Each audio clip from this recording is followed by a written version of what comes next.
We have 2 chapters to go over, chapter 13 and 14, and there's a lot to go over, so let's get started.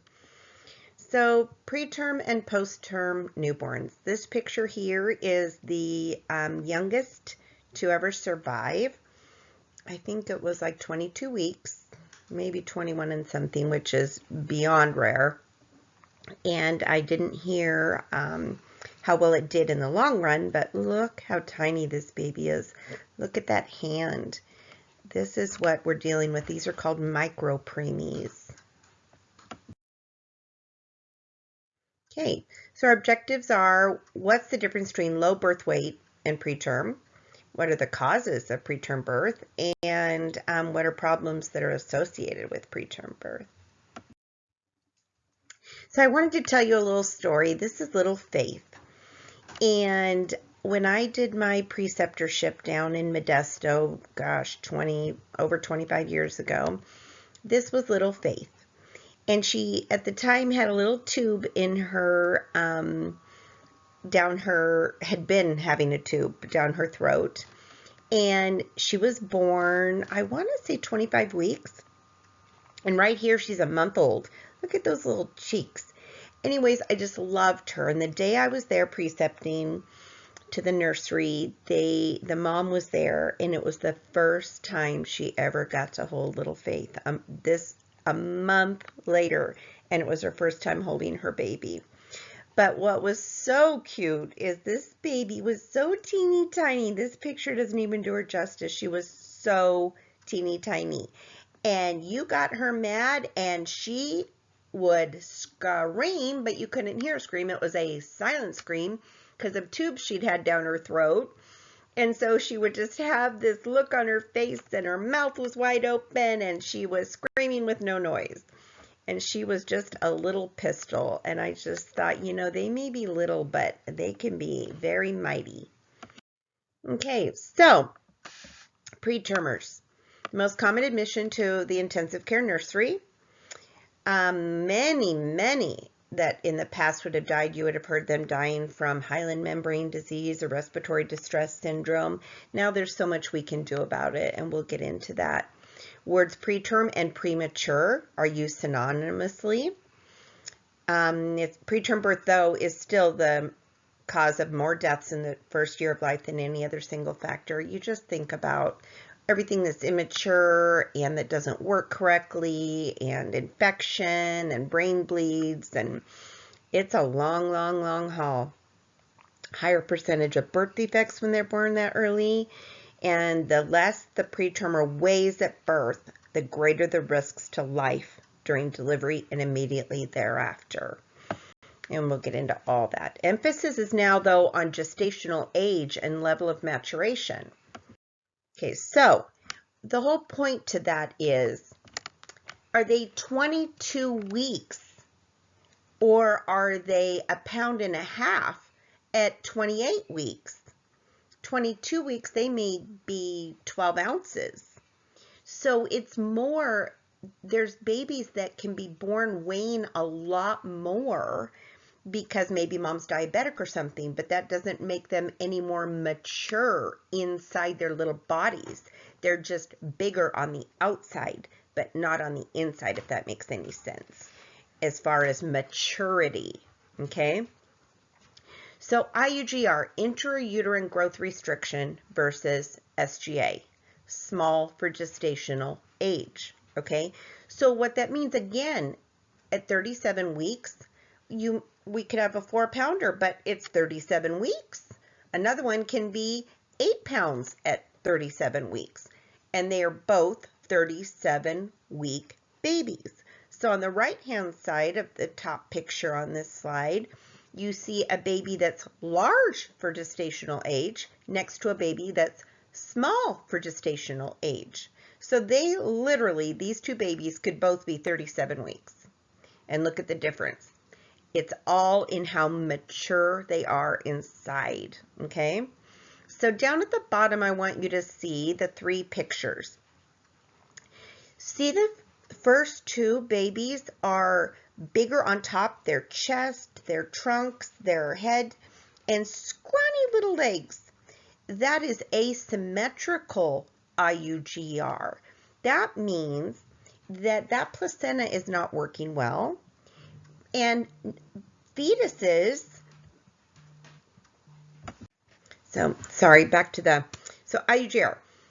So those babies, what they internally, as adults and as fetuses, we know when to shunt away from certain things and put more of what is needed to our vital organs.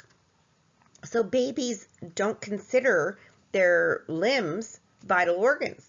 They consider their heart, their adrenals, and their brain vital organs. Kidneys aren't even vital in a fetus. I mean, they are, but as far as where babies shunt to, they shunt away from kidneys, not to kidneys. So that's why their whole bottom half is so teeny and their top half is much larger. And that just tells you that they are having chronic hypoxia. They're not getting enough oxygen.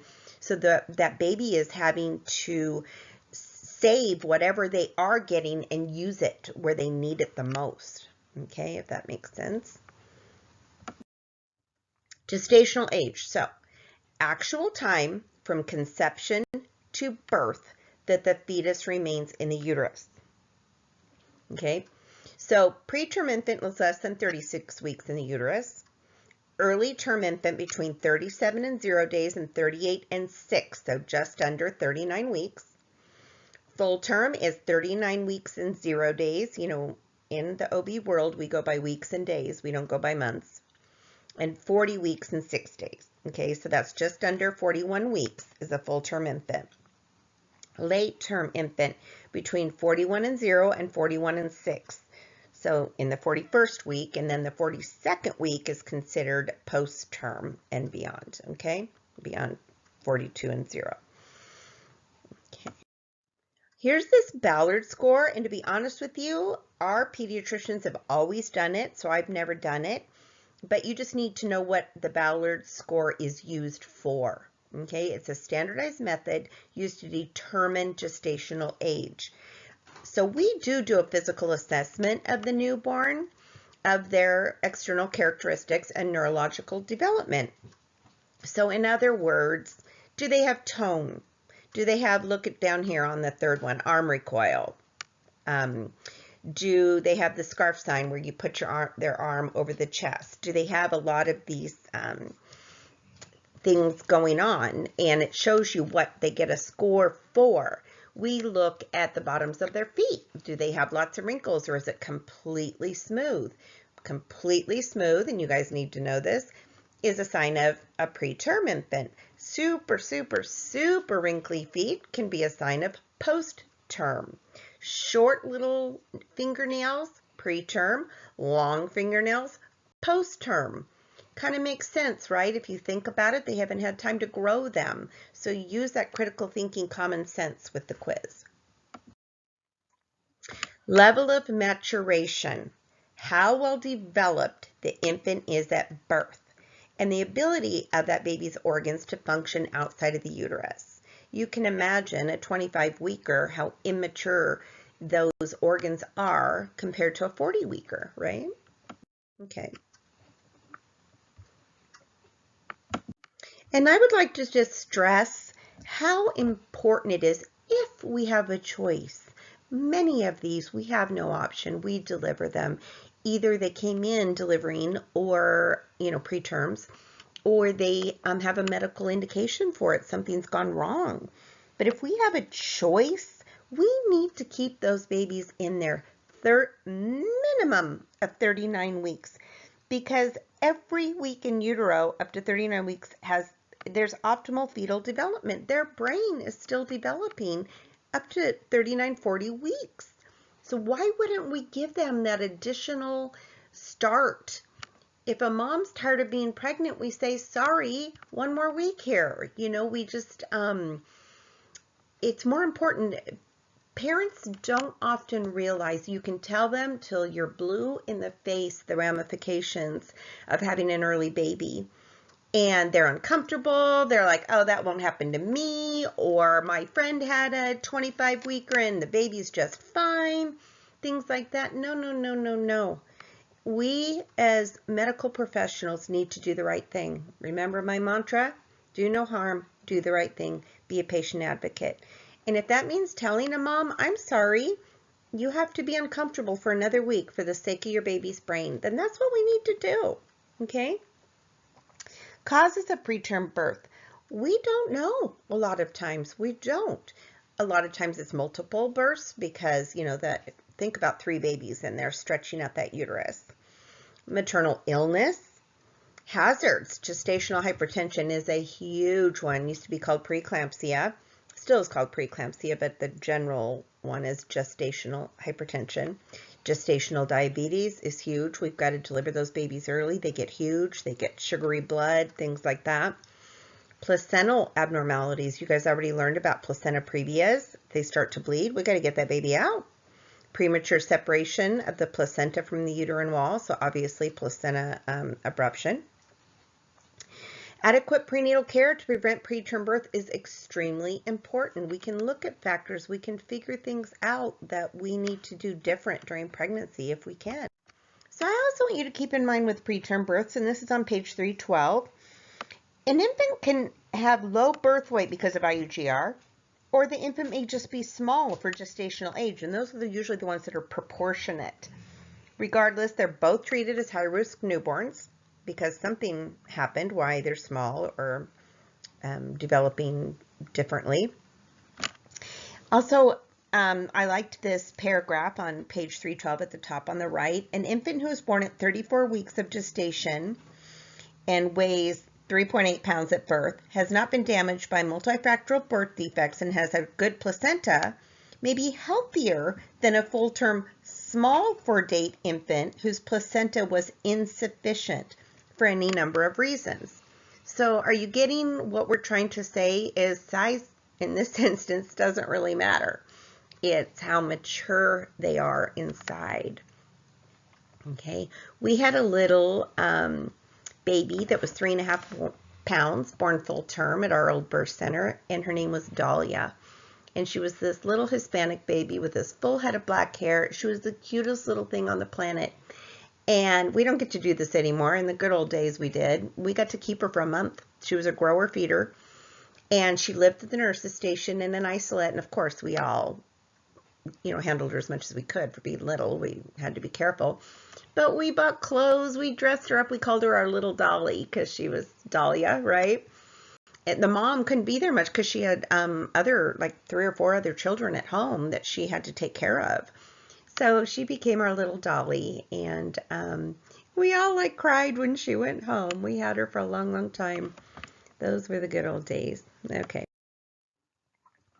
So physical characteristics. You guys need to learn the physical characteristics, okay? Know the difference. I'm telling you, know the difference of the physical characteristics of a preterm baby and a postterm baby, okay? Preterm, their skin literally can be transparent. You can see vessels and stuff through it, or very loose. A lot of times they've lost weight or they're just preemie. Superficial veins visible on the abdomen and scalp, and I have a picture of that in a minute. Lack of subcutaneous fat. Lanugo, covering forehead, shoulders, and arms. In utero, early on, babies are covered with a lot of vernix and lanugo. So if you see a lot of vernix and a lot of lanugo, that's one of those signs that that baby's early. Minimal lanugo and vernix is usually their term or post-term. Extremities appear short. Soles of the feet have few creases or they're absolutely smooth. Abdomen protrudes. Nails are short. Genitalia are small. In girls, the labia majora may be open. It just hasn't gotten to the point of closed yet. Look at these tiny little babies on the right. They are just teeny tiny. And look at the top one. Look at that skin. It's like translucent. I just wanted to show you different preemie babies, what they look like. So the one on the right, look at that skin. Look at it shiny. The soles of those feet are completely smooth. I can guarantee that. The eyes are probably still fused shut. And you can see vessels and things like that. That is that is a micropreemie. Okay. And then look at the diaper down at the bottom. Look at her hands and look at how teeny, teeny, tiny that diaper is. It is unreal. Then on the right, that looks like a preemie that might have been breached. Look at those legs. And looks like it's was born a little while back and has had lots of treatments going on. That's babies in an isolette. Okay, inadequate respiratory function. So one of the main issues with being born preterm is they don't have surfactant. Know about surfactant, okay? So during second half of pregnancy, the structural changes occur in the fetal lungs. So the alveoli, those sacs over on the right, the picture, enlarge. They're closer to capillaries in the lungs. And failure of this is what in the old days and nowadays still can lead to death. If the baby is born prematurely, the muscles that move the chest aren't fully developed. Abdomen is distended, which puts pressure on the diaphragm, that where the babies breathe. Stimulation of the respiratory center in the brain is immature, so they can have apneic spells, which we'll talk about, things like that. It's just immaturity. It doesn't know what to do quite yet. It hasn't been prepared. Gag and cough reflexes are weak due to immature nerve supply. So you can see on the right-hand side, and we'll talk more about surfactant, but a nice, beautiful, normal alveoli on the left that's full. The surfactant's holding them open. Air is in there, not fluid. On the right, they're collapsed. They don't have that surfactant to hold them open, that tension. So for these babies that are born premature, they almost always have to have oxygen, and it can be given by a nasal cannula, an incubator, or an oxygen hood that's placed over the baby's head. But it always has to be warmed and humidified, otherwise it can cause more harm. And sometimes they have to have mechanical ventilation. So moving on to page 314, respiratory distress syndrome, RDS. Used to be known as hyaline membrane disease. It's those immature lungs, and which leads to a decreased gas exchange. That's where babies get acidotic. Surfactant, that is so important, that we just talked about, is a fatty protein that is high in lecithin. Its presence is necessary for the lungs to absorb oxygen. So not only does it help hold the alveoli open, but it's necessary to absorb oxygen. So it begins to form at 24 weeks. So think of a 22-weeker that's just not even started. And by 34 weeks, the fetus is delivered. 34 weekers is like 50-50 if they're going to have respiratory issues. Usually, I say even 60-40 that they do have respiratory issues. But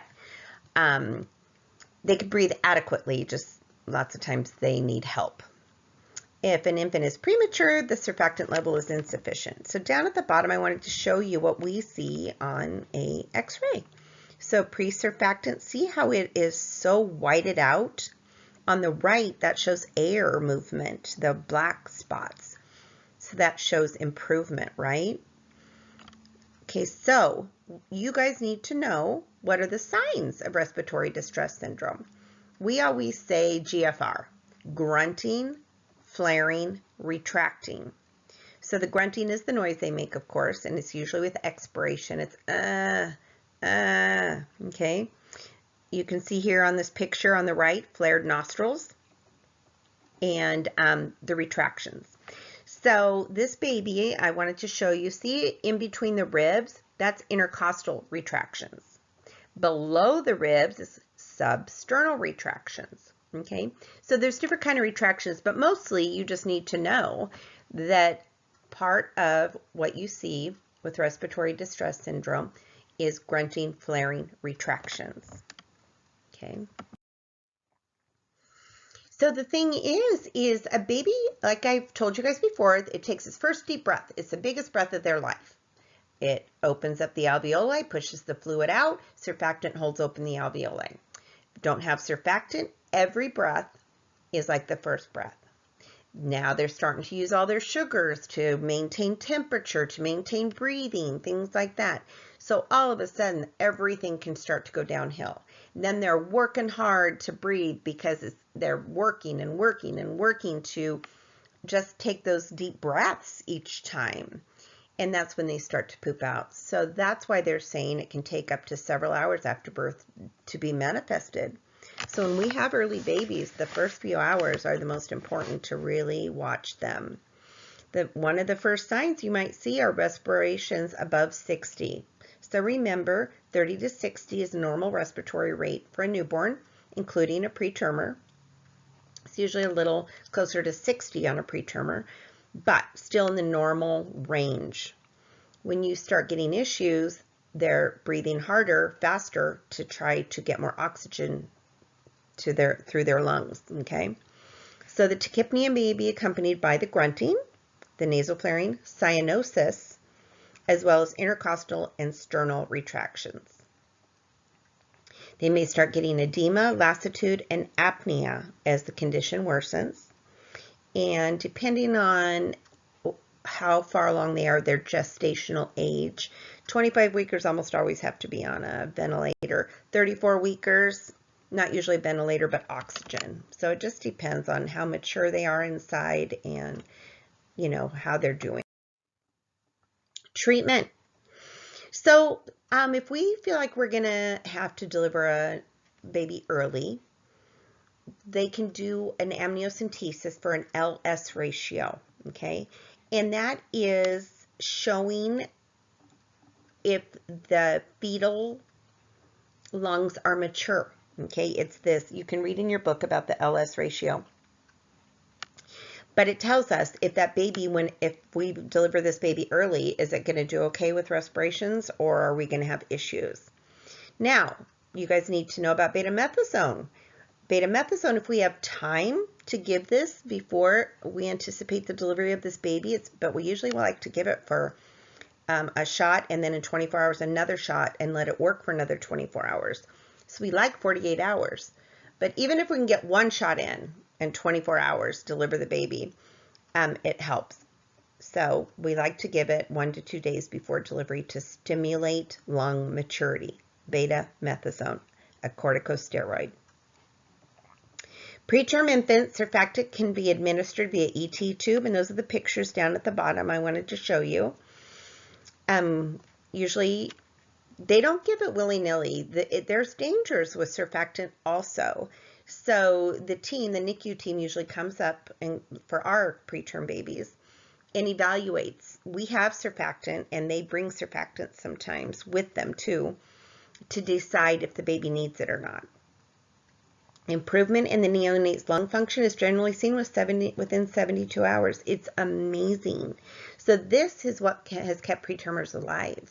That's why they used to die. They didn't have this surfactant that they could give to babies to hold open their alveoli.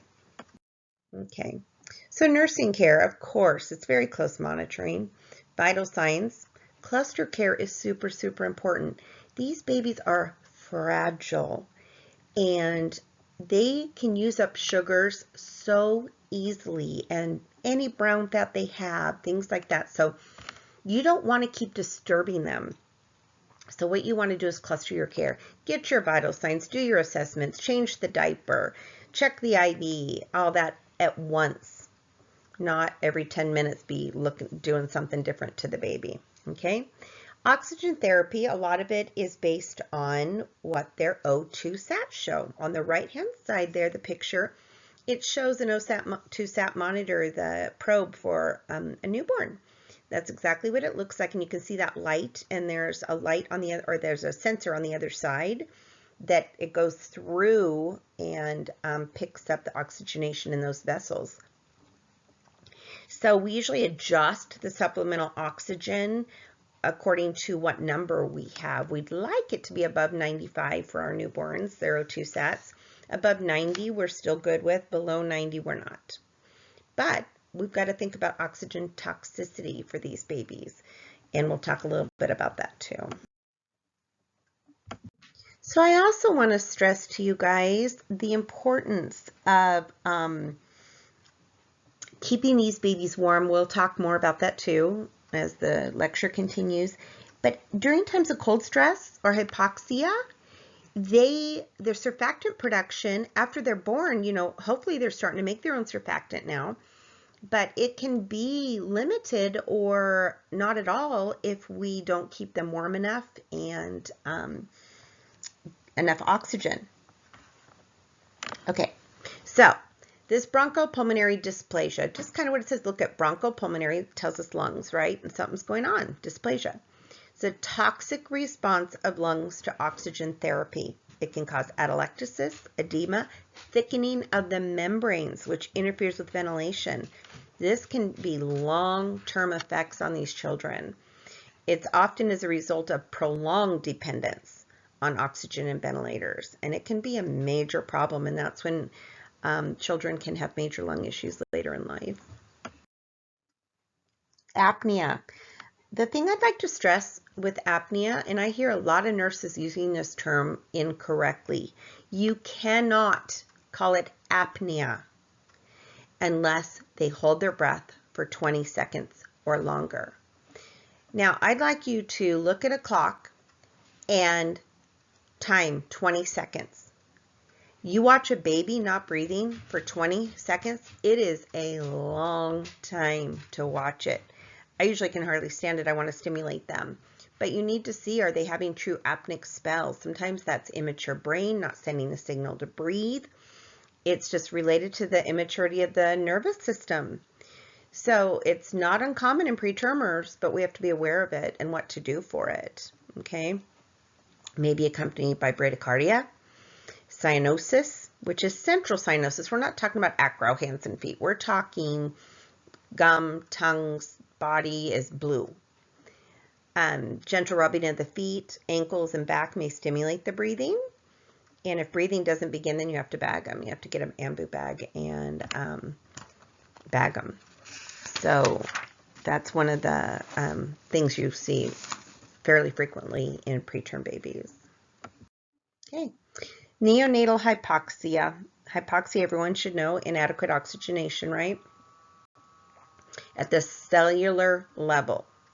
Degree can be measured via pulse ox, and it's the oxygen on the hemoglobin. So you know that the hemoglobin is our oxygen carrying cell, right, in the circulating blood, which is in the RBC, and it's divided by the oxygen capacity of the hemoglobin. So saturation levels 92% or above is normal, and severely anemic babies may have severe hypoxia but not manifest the clinical symptoms, because what's interesting is you may not have a lot of circulating hemoglobin, but what is circulating is 100% saturated. That's where it can be a little tricky sometimes. Think about that one.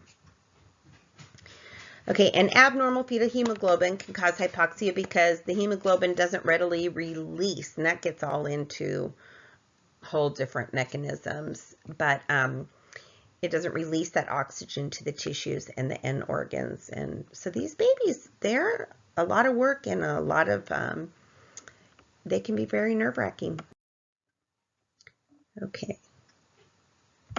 Okay, we're on page 316. Now we're going to talk about sepsis.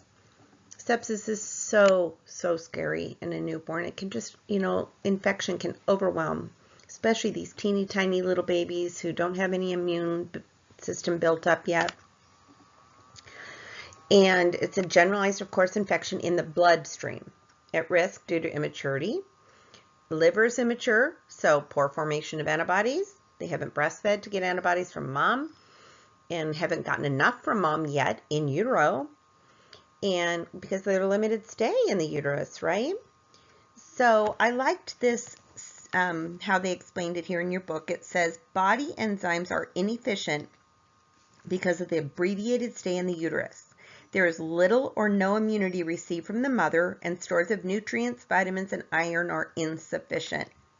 There may be no local signs of infection, which also hinders the diagnosis. That's why you've got to watch your babies very, very, very closely. Watch for low temperature. Remember we talked about not just high, but low is scary too. lethargy or irritability, poor feeding, respiratory distress. What if you got the baby's respiratory distress under control? It's been a few days or a month in the NICU, and all of a sudden they start having distress again. What's going on? Are they getting septic? Treatment. So see here on the right-hand side, this preemie, you can see the vessels, and they can also get muddled with sepsis. So of course we'd give IV antibiotics, keep them warm, give them good nutrition, vitals, do that cluster care to conserve that energy, and follow standard precautions, of course. Always, always, always know strict hand hygiene is essential.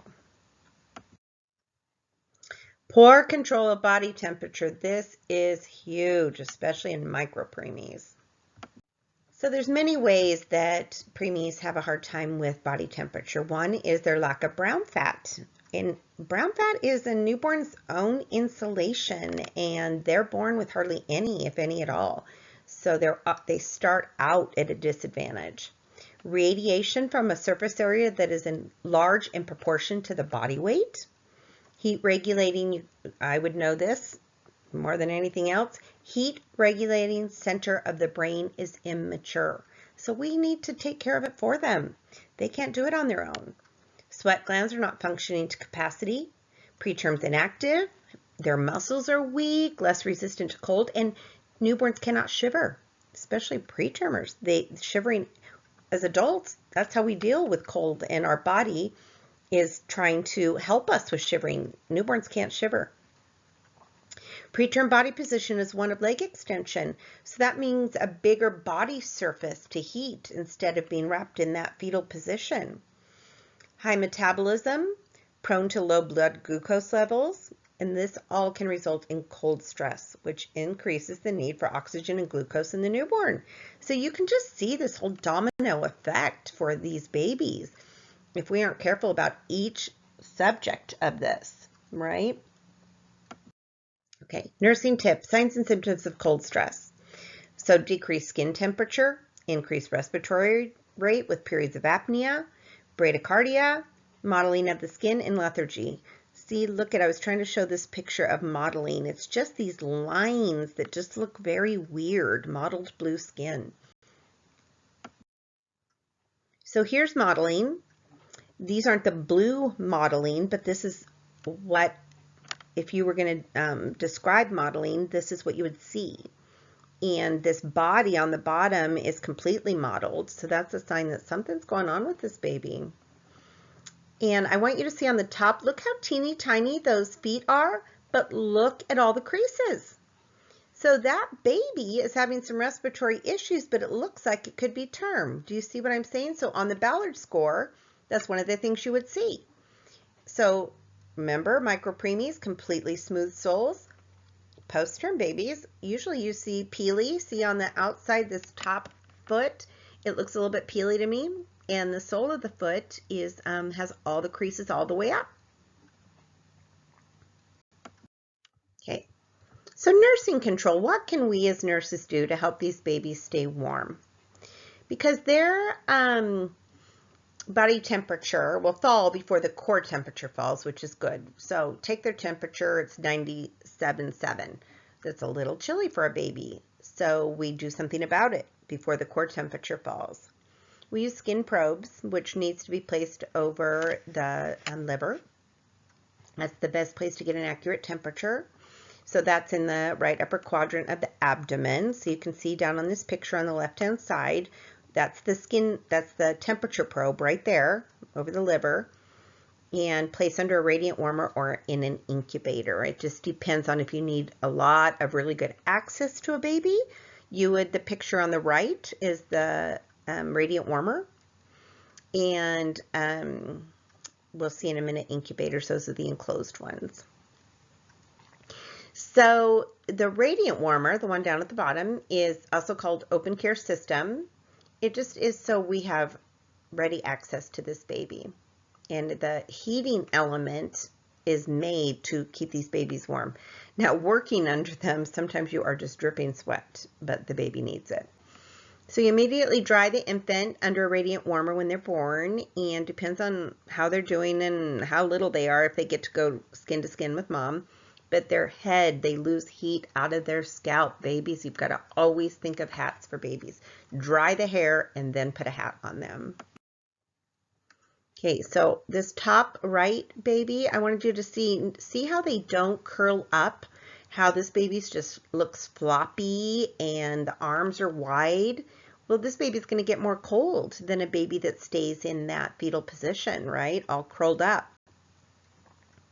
Think about when you guys are cold. When I'm cold, I go into bed, I curl up in the fetal position and wrap up in my blankets. And that's what the babies want to do, but they can't. Then see that down at the bottom, there's different ways we use, we just got this new wrap that you can see here, and we used to use turkey bags, literally the bags that you use for turkeys at Thanksgiving.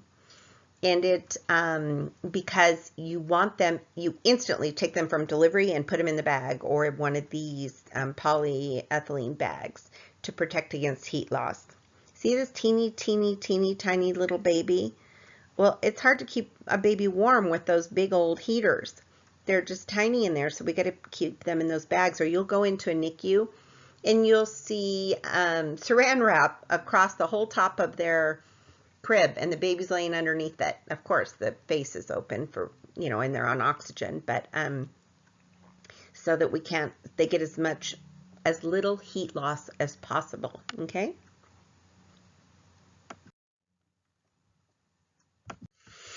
Hypoglycemia is another major issues in pretermers. Now, you need to know the normal levels, okay? Glucose levels less than 40 in a term infant and less than 30 in a preterm infant. So I don't want to hear anybody say that the PowerPoints didn't have quiz information. I'm telling you right now, know these numbers. Hypoglycemia is most common in pretermers, below 30. Preterm infants have not remained in utero long enough to build up stores of glycogen and fat. What do you hear? Our fat stores glycogen. It's our storage to use in starvation times. Well, same with babies, but they don't have it to get it from. So it's aggravated by increased need for glycogen to the brain, heart, and other tissues. Believe it or not, sugar, we're told how bad sugar is, but sugar is a necessary item. Babies get brain damage if they don't get enough sugar to their brain. Any condition that increases metabolism increases glucose needs. They have a hard time keeping blood sugars up because they have a very weak suck swallow, and they may often have to be fed by a tube or sometimes parental feedings. And energy requirements place more stress on the already deficient stores. Infant's temperature control mechanism, the brain is immature. And signs of this, when you see a truly hypoglycemic baby, you know it. They're a wreck. They're very jittery. And I'm going to try to put a video up on your site of a truly jittery baby from low blood sugar. It's those tremors, weak cry, lethargy, and sometimes they can even have seizures, convulsions. Hypocalcemia. You need to know it's hypocalcemia for preterm babies. This is what you see in preterm or sick newborns.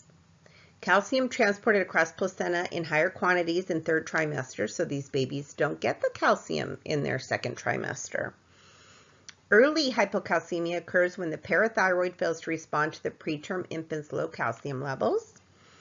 Infants stressed by hypoxia or birth trauma are at high risk, and late hypocalcemia occurs about 1 week in infants who are fed cow's milk. That's why we don't feed babies cow's milk after a year of age. It increases serum phosphate levels, causing calcium levels to fall. Kind of interesting, huh? Okay, we're on page 318 now. Increased tendency to bleed. You can just see every little aspect of these babies are immature. They're more prone to bleeding. They're deficient in prothrombin, and by now you should know what prothrombin is used for, clotting and things in the bloodstream.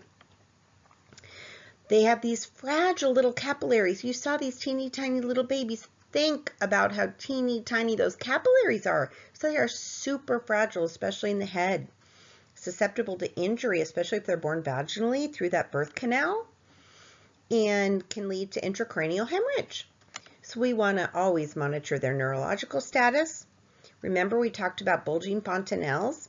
If they're bulging, that means something's going on in that brain. There's pressure in there. Lethargy, poor feeding, seizures. So we want to put them in slight Fowler's position. Unnecessary stimulation can also increase intracerebral pressure and cause a vessel to burst. So these babies are truly, truly fragile.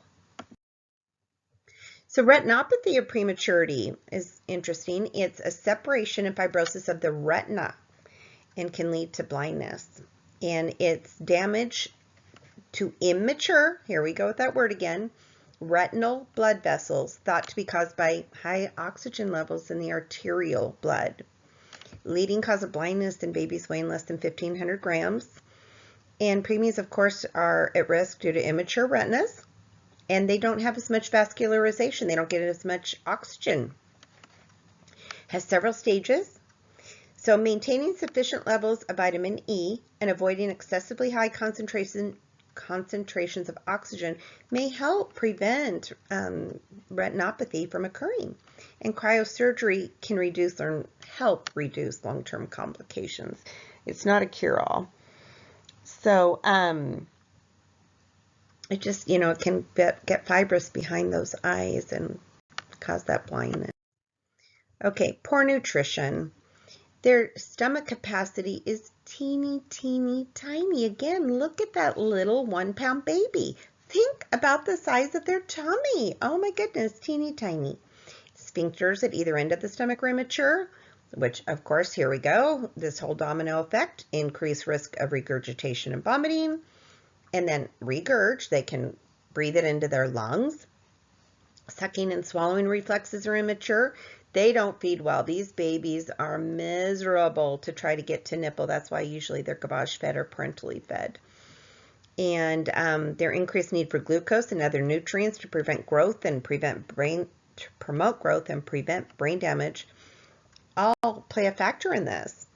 So usually they have to be fed other than by a bottle at first or by breastfeeding. So I just wanted to show you. This is a typical, I couldn't find, they weren't showing me size of tummies for a pretermer, but I wanted to give you an idea. This is a term baby's stomach, the top left-hand picture. One day, look at that tiny little green. And then I think that's an olive next to it. That's day 3, how big their tummy is. 1 week, how big their tummy is. 1 month, the size of an egg. Okay, so look at the day 1. Look how much milk they would need at each feed. Okay, so on the right hand side was just another good picture, I thought. The size of a marble and the size of a ping pong ball. Birth and day 10. Look how much it grows in just 10 days. So look at the picture on the left. How big do you think that baby's tummy is? And the picture on the right, probably smaller than that marble. Picture on the left, probably half that marble, if that. So it's drops, right? Okay, necrotizing enterocolitis. Remember, this is seen in premature infants, okay? It's acute inflammation of the bowel that leads to bowel necrosis. It's a nasty thing, and poor, poor babies who get this. Factors include diminished blood supply to the bowel lining, leads to hypoxia or sepsis, causes a decrease in protective mucus.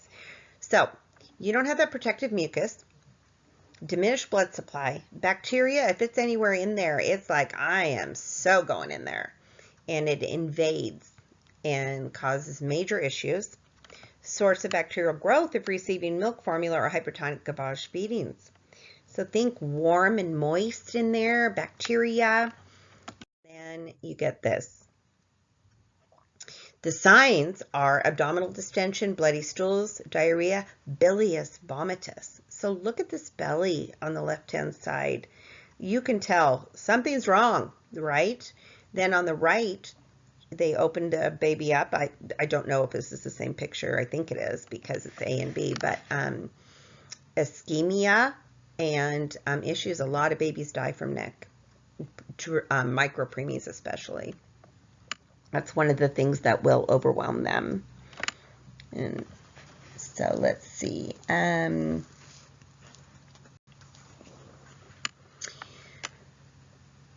on. Okay, nursing care of the infant with NIC. Observing vital signs, measuring their abdomen. Is it growing, right? Auscultating for bowel sounds. Carefully resuming fluids as ordered, maintaining infection prevention and control techniques, and surgical removal of that necrosed bowel. And think of doing surgery on these teeny tiny little babies. How well do you think they do? Immature kidneys. Are you getting the drift that everything's immature? Cannot eliminate the body waste effectively. Then we get this whole electrolyte imbalance going on, acid-base balance. You know, that's when they get, if the pH gets too low, then they can have brain damage. And dehydration occurs very easily. Tolerance to salt is limited, and they can get edematous. See all the contributing factors with these little preemies. It can be so hard. So nursing care, accurate I&O. We weigh diapers, and urine output should be between 1 and 3 mils per kilogram per hour. You don't have to memorize that, but just to give you an idea. Always observe for signs of dehydration or overhydration. Are they having sunken in fontanelles, or are they edematous? And document status of the fontanelles. Tissue turgor. You know, is it tenting, or is it nice and goes right back into place after you pinch it? The baby's weight. We weigh babies every night, whether they're term or not term. And of course, keep track of urinary output. Jaundice. I wanted to show you this picture. The left obviously is a nice pink baby, and look at the right. Look at how yellowy orange that baby is. That is a jaundiced baby. And it really puts it in perspective when you put it next to a nice pink baby, doesn't it? It's, again, immature liver. Now, term babies can get jaundice, and preterm babies get jaundice. Much higher incidence in preterm babies. And it's called icterus, which is jaundice. Causes skin and whites of the eyes to get, we call it neon. They get, when it gets really high levels, they get pretty darn pumpkin color. So their liver, that tiny little liver, is unable to clear the blood of bile pigments, which result from our normal destruction of red blood cells. That's what happens, right? And it goes to our liver to get all cleaned up. Well, the liver can't keep up because it's immature and little. So we get jaundice. So the higher the serum bilirubin level, the deeper the jaundice and the greater risk for neurological damage. And that's called kernicterus if it gets too high. We'll talk about that. I wanted to show you the different ways we treat high bilirubin in hospitals and at home. The one on the left is a Billy blanket behind the baby. The baby on the right happens to be my little grandson, Eli. They had ABO incompatibility. He was a term baby, but extremely high jaundice. Mom was O-pos and dad was A-neg, I want to say. Anyway, and it was an ABO incompatibility that was attacking, the baby had antibodies. So he had to be in the NICU for several days on this, under lights and on this Billy blanket. The neat thing about the blanket is moms can hold and feed their babies with the blankets and then go back under these lights. So like on the bottom right, the baby could be laying on a Billy blanket and have the lights on them. It's like natural sunlight is what it is. On the left, you always, always, always have eye cover, even with just a blanket, Billy blanket, because it can cause eye damage, these lights, if they don't. So that is extremely important. You chart that every time you assess the baby that they have their eye covering in place. Okay, so jaundice, an increase of greater than 5 milligrams per deciliter in a 24-hour period. Really what you need to know is you measure bilirubin by hour of age. It's not like, oh, babies, newborns jaundice should be this. No, at 5 hours of age, this is a high rate. At 10 hours of age, this is a high rate. 10 hours of age, 5 might be fine, but at 1 hour of age, that's way too high, if that makes sense. So pathological jaundice, if occurs within 24 hours of birth, may be related to an abnormal condition such as ABO incompatibility. That was my little grandson. Breastfed infants can show signs of jaundice, and that's usually the physiological jaundice, which can be normal and usually doesn't cause damage. But total serum bilirubin levels typically peak about 3 to 5 days of life. So on day 3 in the hospital, if the baby's, I had one just yesterday at the birth center, and day 3, baby was looking a little yellow, just immature liver, nothing dangerous, nothing too high. Now, if that baby would have been looking like a pumpkin, we would have been drawing the blood and doing something about it. But we knew it was peak day, and we could tell that it wasn't too high. Treating it, we want to prevent the kernicterus, which is high levels that cause brain damage of jaundice. So we want to prevent that from rising, and what it does, how it gives brain damage, is it stains the basal nuclei of the brain. Doesn't that sound awful? So you put them under the billy lights is what you do, and they need lots of fluid to poop and pee the jaundice out. Okay, so as the nurse, you should be looking at their skin, their sclera, and mucous membranes for signs of jaundice. Report progression of jaundice, and it usually goes from the top down, and monitor and report any abnormal lab results, and of course response to phototherapy. We keep a very close eye on our babies. We actually have a jaundice meter that we use every night on the babies, and you put it on their chest, and it's just a meter, and it tells you the average of their blood. So if that's reading high, then we get a serum. We just don't want to willy-nilly poke babies if we don't have to. Okay, lesson 13.2. So we're going to talk about cold stress and post-term infants, all that good stuff, okay? Okay, special needs of the preterm baby. We want to, of course, always improve their respirations, maintain their body heat, conserve energy. We talked about cluster care, prevent infection, really good hand washing, right? Very minimal touching from anybody from the outside. Provide proper nutrition and hydration, good skin care, very close observation. The NICU nurses usually have 1 or 2 babies, not much more, depending on how sick the babies are, of course, and support and encourage the parents. Can you imagine how scary this is for people, especially people who have no clue what to expect or what's happening? So we need to explain to parents. I am a fanatic about explaining things to parents at a level they can understand what's happening. So stable body temperature is essential to the survival and management of preterm infants. That is huge for these babies. We're now on page 320, okay? So I just thought this was kind of cool. The old incubator at the top. I just love that picture. And then at the bottom, those are the incubators we use now. They're portable, and it has all those side things that open up that you can put your hands in, so you don't have to get the baby cold opening up the whole thing. And you can do vital signs and whatever you need to do through those. So we want to maintain a stable body temperature for these babies, okay? So the incubator also provides isolation and protection from infection. So that's another added bonus for these.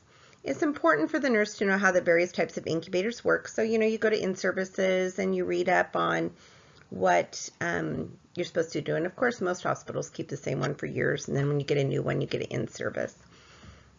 Okay.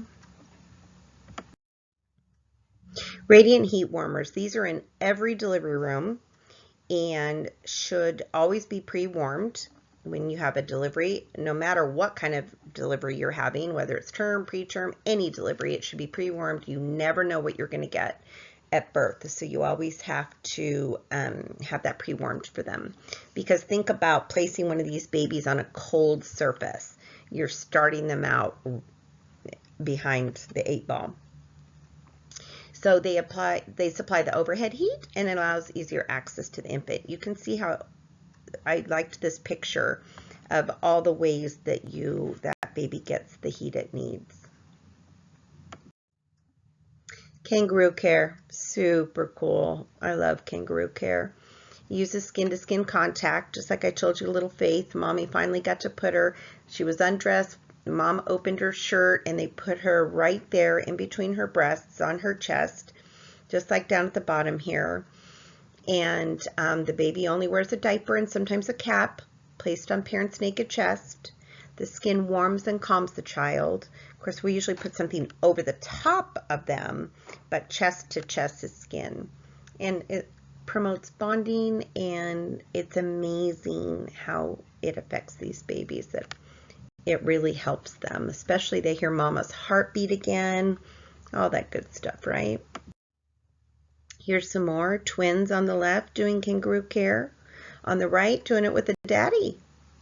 And look at that bonding. They call that N-face, E-N-F-A-C-E, when eye-to-eye contact, N-face. Okay. Nutrition, of course, it varies with what their gestational age is, what their needs are, what the issues are. But we do know the ability to coordinate breathing, sucking, swallowing doesn't develop before 34 weeks gestation. So those babies take time to get them feeding correctly. And again, may require parental or gavage feedings, and can use bottles for breast milk if the baby has a suck reflex. And of course, breast milk's ideal because the fat is absorbed readily. In early initiation of feedings, reduce the risk of low blood sugar and too much, jaundice and dehydration. So there's a lot of things why we need to keep these babies fed well. So formulas that were on page 321 going to 322. Formulas designed for the term infant are not well tolerated by preterm infants, and vice versa. The ones made for pretermers aren't good for term infants. So there's different formulas for different gestation, different age of life. Okay.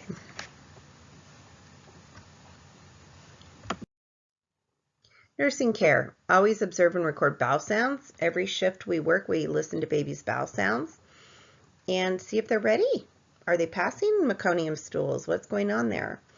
For gavage feed, you always put the tube down. You measure it with the nose, the ear, and the xiphoid to see what length you put the tube down, and then you always draw back to make sure that you're in the right place, not the lungs. Although if you put a tube in a baby's lungs, you know it. And but you should get gastric contents with the aspiration, and then if you don't get any residual of a previous feed, you can go ahead and start the feed.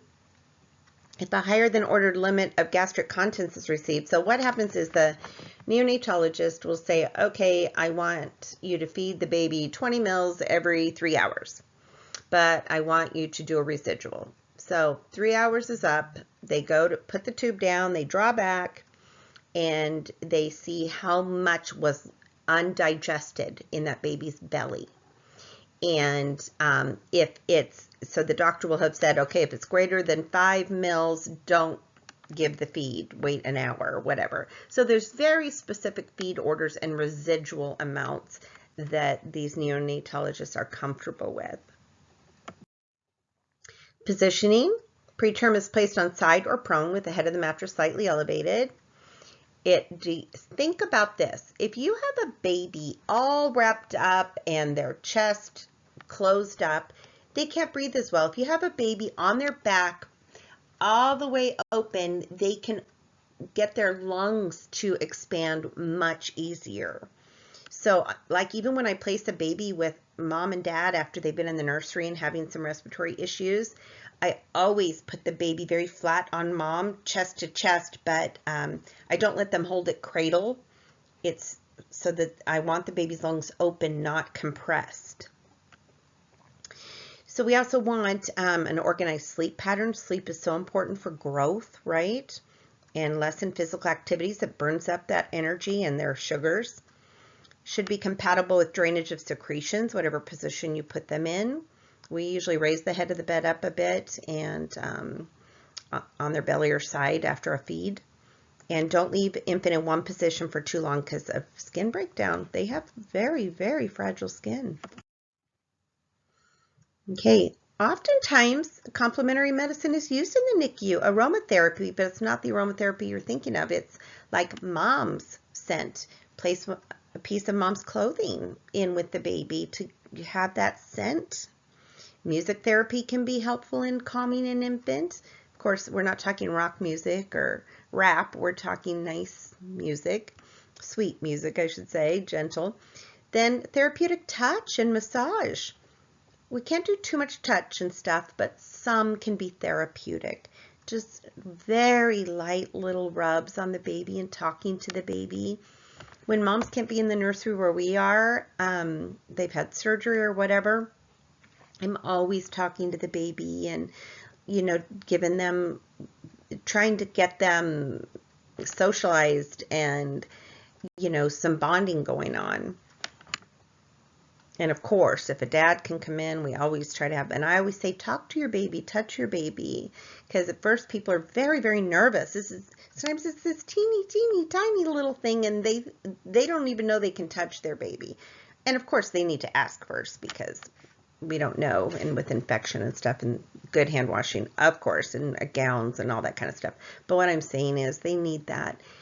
They recognize those voices. And sometimes when moms and dads start talking to the baby, you can see the baby recognizes that voice. Prognosis. It's better than it ever used to be, that's for sure. So growth rate nears that of term infant about the second year of life. So they're caught up, let's put it that way, about the second year of life. But very low birth weight infant, those micro preemies, may not catch up, especially if they've gotten chronic illness, they didn't get good nutritional intake, or inadequate caregiving. There's been statistics out there that say that babies that have been in the NICUs for long periods of time, they're one of the highest abused children, babies. Because think about this. They're getting 24/7 attention. They hear beepers and bells, and they're constantly being entertained, and every need is met at the moment practically that it happens. And then they go home, and this baby doesn't think anything should change. They should get 24/7 attention. And that's pretty impossible for a lot of people to do. And so people get, parents get tired and frustrated, and that's when abuse can happen. So that can be a little scary. That's why they need a lot of support when they go home. Growth and development of the preterm infant are based on current age minus the number of weeks before term that the infant was. So if the baby is now, so if they were born at 37 weeks, they had 3 weeks to go. So they're always going to be that 3 weeks behind in their age. Does that make sense? That's the expectation. So the calculation helps prevent unrealistic expectations for this infant. If they're born at 25 weeks, it's going to take them 15 weeks to catch up to a term newborn. Family reaction. It's usually they're terrified and scared. And they're scared to become attached because they're afraid they're going to lose them, and they don't want that pain. And they need guidance, these parents, throughout the stay. They may be disheartened by the unattractive appearance. Some of these babies look like little aliens, little old people. They can look and they have tubes and wires and everything coming out of them. A lot of them believe they're to blame. Some people are, if they did drugs, and they're going to have to live with that guilt. Some people, of course, they did everything right, and they still had a preemie. They got infected, something bad happened, and we don't always know what caused it. But we have to be supportive for these parents. They fear the baby will die. And how are they going to care for a baby like this at home? Of course, they don't send them home until they're ready to go, but they can still be pretty teeny tiny when they're discharged to home. They used to try to get them to 4 pounds. I'm not sure what the rule is now, but there's certain criteria before they'll let them go home. And then the parents are taught how to provide appropriate stimulation without overtiring. A lot of education is given to these parents. So I just wanted to say a little bit more before we move on to the post-term newborn. Remember when we do send them home about the importance of teaching moms and dads about the infant sleeping on their back to help prevent SIDS. You know, they're on their belly and their little faces in their blanket, they breathe back their own carbon dioxide instead of oxygen. So that's why sleeping on the back, but also the side with nothing propped in front of them, because I think I told you guys this, babies' heads are getting flat in the back, and as toddlers, a lot of them even have to wear little helmets and shaping things and stuff because parents overdid it. So when babies are awake and parents are awake, you know, that's when you want to put them in different positions and stuff. But if you're going to bed at night, things like that, then, you know, positions that are safe for not having SIDS, right? Okay. Then they do daily cleansing of the eyes, mouth on page 323, diaper area 2 to 3 times a week. We don't overdo it because it does nothing but dry out their skin unless they really need it, okay? And lots of times, whether they're on under Billy lights or not, they put the eye protection just because there's a lot of lights during procedures and in the rooms, and it can be a little overwhelming for those little tiny eyes. Also, co-bedding of twins, I wanted to tell you this fun little story of triplets. So we had a surrogate, and she got pregnant with triplets. We were doing non-stress tests on them. We don't deliver triplets at our hospital unless we have no option, which thank God so far it's worked out. But this mom went into preterm labor and went down to Modesto and delivered triplets. And I want to say they were like 30 weeks. So little, especially for triplets. It was 2 girls and a boy. And it's a fact that girls are the stronger sex, especially newborns. And boys don't do as well as girls if they're born premature or sick. It's just a fact. So whenever we hear a pretermer, we always like, is it a boy or is it a girl? Because then we know a little bit more what to expect. Well, in this instance, it was 2 girls and a boy. And back then, and it was the nurse who precepted me down in the nursery who told me this story.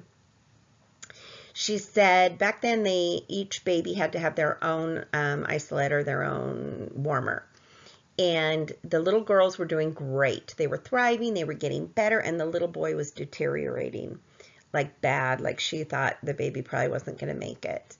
And she said, you know what? I got convicted. And here we go with my mantra again. Do no harm, do the right thing, be a patient advocate. She said it was against policy. She goes, but in that moment, I didn't care if I lost my job over it. I grabbed up those 2 little girls and I put one on each side of that little boy in the same warm overhead warmer, and immediately that little boy's vital signs turned around and he immediately started to get better when his sisters were next to him.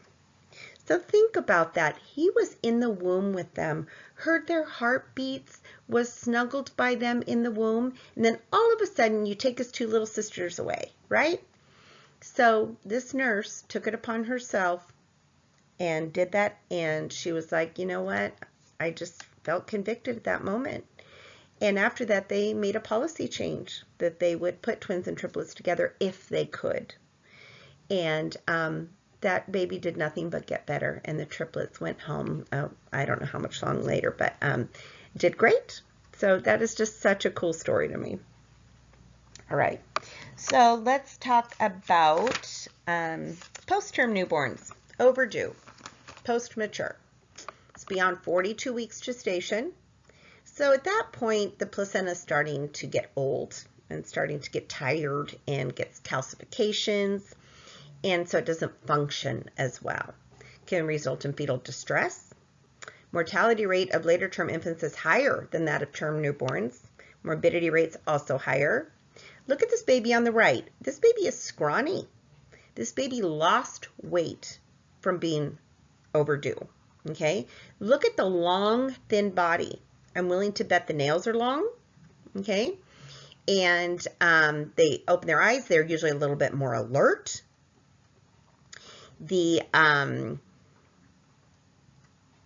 I was looking to see what it said there. But anyways, the bottom of the feet probably have lots of wrinkles on it, and the skin is all peely.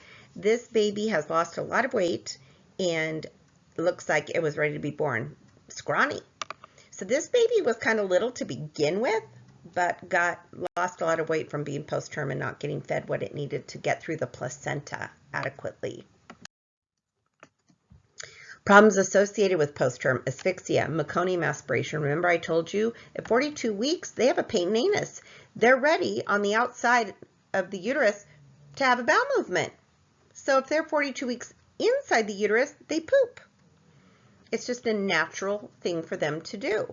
Well, that can cause problems in their lungs. Okay. Poor nutritional status. Again, you saw how scrawny that baby was. Increase in red blood cell production so they can be polycythemic. Difficulty delivering. Sometimes these babies are huge. My first baby was 43 weeks and he was 10 pounds. So think about that delivery. Ended up a C-section, but anyways, birth defects, seizures.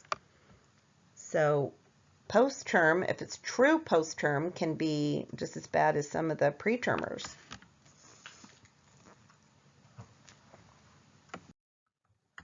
Physical characteristics. So this top right picture, see what I was talking about really peely skin? That's what a true post-term baby looks like. And see the bottom, look at all those wrinkles on the bottom of the feet. Tons of them, right? That's term or post-term babies. If it was a pretermer, it wouldn't have any of those. So they can be long and thin, weight lost, skin is loose, very little or none of lanugo or vernix. Again, skin is dry, cracks and peels. Nails are long and may be stained from meconium. So nails are long in post-term. Nails are short in preterm. Thick head of hair and looks alert. They're a couple weeks old already, right? My son, the 10-pounder, he looked like a 3-month-old baby. And he was very alert and just didn't act like a newborn. Nursing care. They can have respiratory distress too, just from all those things we just read. They can have hypoglycemia from the weight loss. They don't have that brown fat. Hyperbilirubinemia from the breakdown of the red blood cells, and cold stress. So you may ask, what else causes those things? Why? If they're post-term, you'd think they'd be so mature. Well, the respiratory distress, lots of times it's because they probably had a meconium and they could have aspirated it at delivery. Hypoglycemia, they've depleted those glycogen stores that were stored in brown fat that they don't have anymore. Hyperbilirubinemia, it's, again, polycythemia, lots of red blood cells that get broken down. So, transporting the high-risk newborn. Stabilization of the newborn prior to transport is essential. So this just means, like at our birth center, we stabilize newborns, but we're level 1 nursery. So if they need one-to-one care, we have to ship them to a higher level of care, a level 2 or level 3 nursery. Level 3 is usually a NICU. A nurse and sometimes a physician accompany the infant. We used to go down, but now a team sends up. Depends on how sick the baby is, how preemie the baby is, what kind of care. Sometimes it's a nurse and RT. Sometimes it's a nurse prac and an RT. Sometimes it's a nurse prac, RT, and a doctor. Rare is it a doctor anymore because the nurse pracs are amazing. And they keep in very close contact with the neonatologist by phone. Okay, so of course the baseline data such as vital signs, blood work, all of that, we give all the results of what we've done so far because, you know, transport takes a while to get arranged and for them to get there. Sometimes if we're lucky enough and we have advance notice that the baby's going to deliver, we call them and they're there for the delivery. That's amazing when they can do that, and we learn a lot from it too. But most of the time they don't make it in time for the delivery, so we have to know what we're doing until they get there. And so we do a lot of the lab work and chest x-rays and IVs and intubations and things like that. Our OB tech copies all the medical records and the mom's prenatal history and the nursing notes on the baby and lab results and stuff, puts it in an envelope, x-ray results, things like that, to send with the team down to the new hospital. Okay, so baby should always, of course, have identification on. I don't care how big they are.